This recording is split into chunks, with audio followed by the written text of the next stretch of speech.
The rest of my day from that point forward was basically agony, all the way up into the point where I crawled into bed and went to sleep, and it did not come easily.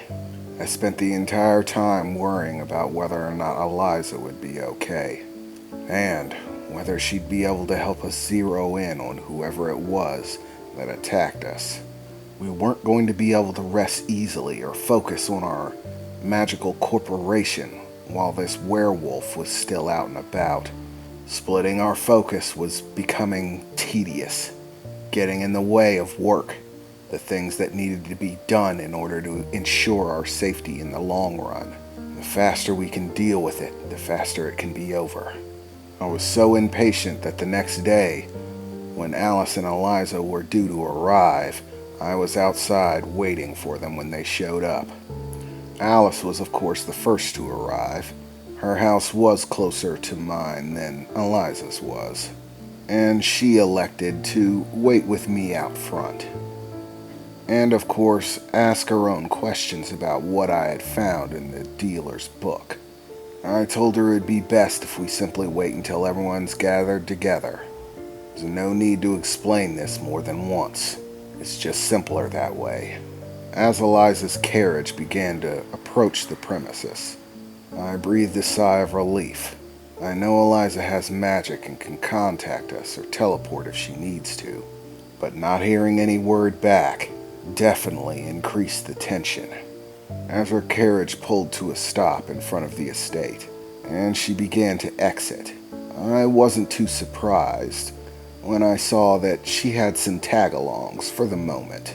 For the time being, she had brought with her Gregory and his mother, Evelyn. They are what you could call Eliza's favorite employees, but honestly, she didn't really treat them that way. Evelyn had worked for Eliza's family since before she was even born.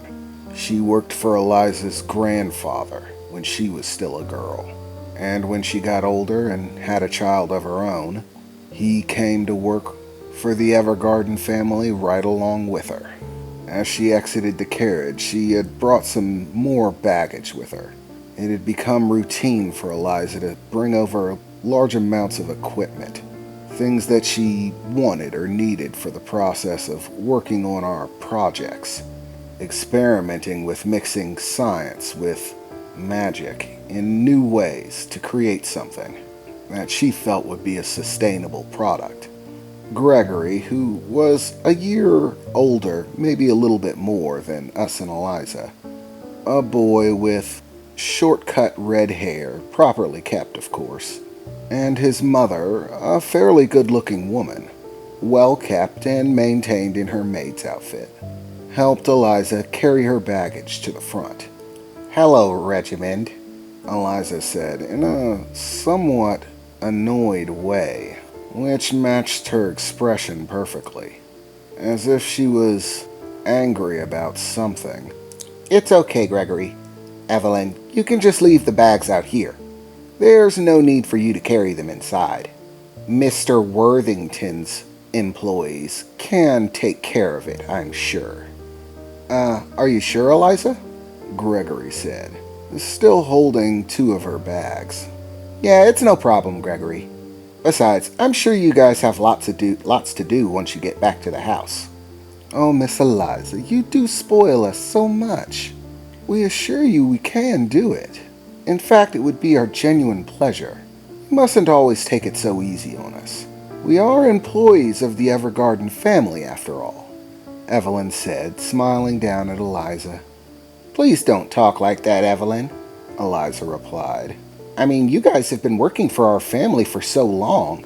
Honestly, when I picture my family, you guys are always there. I don't really think the Evergarden family would be complete without you. You're almost one of us, a member of the family, so don't think anything about it. So I'll see you guys later," Eliza said, running up and giving Gregory a hug. "Now you remember to read that book I told you about, Gregory. It's got lots of fun stuff in it.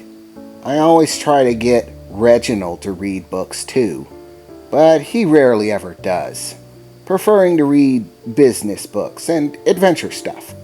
And I'll see you later too, Miss Evelyn. she said, running up to her as well. Miss Evelyn kneeling down and giving Eliza a very warm hug, pressing her face against Eliza's. "Oh, I do miss you so much when you're gone. Do be safe, Miss Eliza. I heard about that event with the carriage driver and with the disappearance of Mr. Worthington's father," Evelyn said, beginning to whisper, but I could still hear.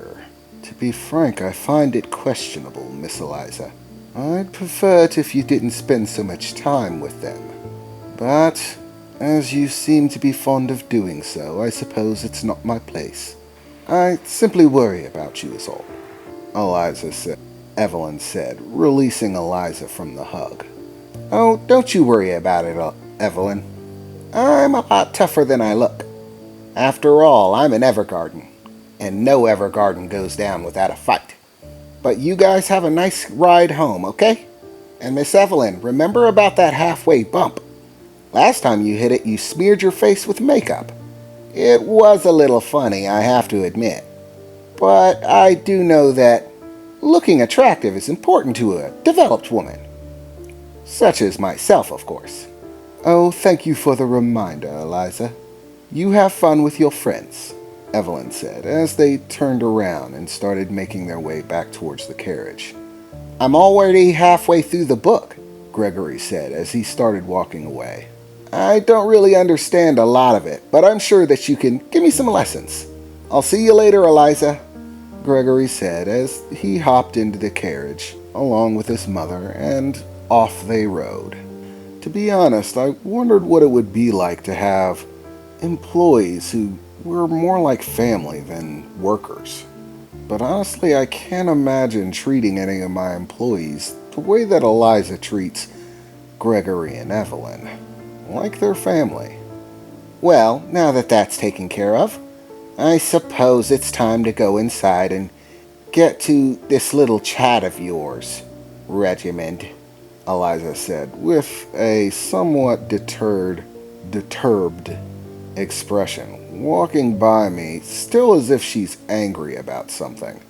But I did my best to ignore it as we turned around and walked back inside the estate, heading for my room, of course, calling the butlers to bring Eliza's baggage into her test room. It wasn't long before we finally got back to my room and closed the door behind us for some privacy. Eliza and Alice were of course the first to enter, and I followed behind them in order to close the door. I took a breath and got ready for the conversation that was coming. I knew it was at hand here, and it needed to be precise.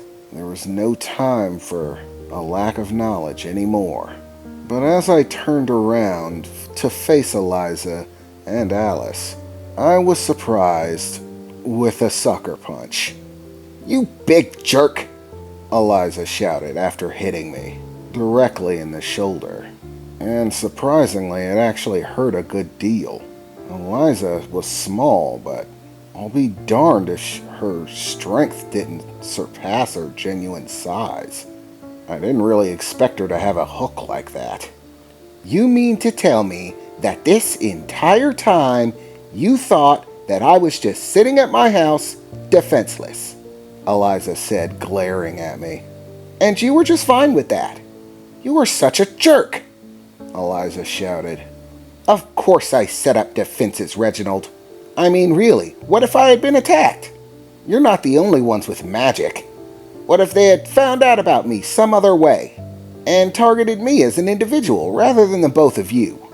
I thought you were smart enough to have figured out that I would have set up my own defenses. I am a capable woman after all, Reginald. You know, you really do make me angry sometimes. First of all, for being foolish enough to think I wouldn't set up my own defenses, which shows a complete lack of faith in my ability and my genuine intelligence. And second of all, for assuming I was so unimportant that no one would ever come after me. In fact," Eliza said, right before swinging another punch into the other arm, "that's for waiting so long to say anything about it. Really, the nerve of some people."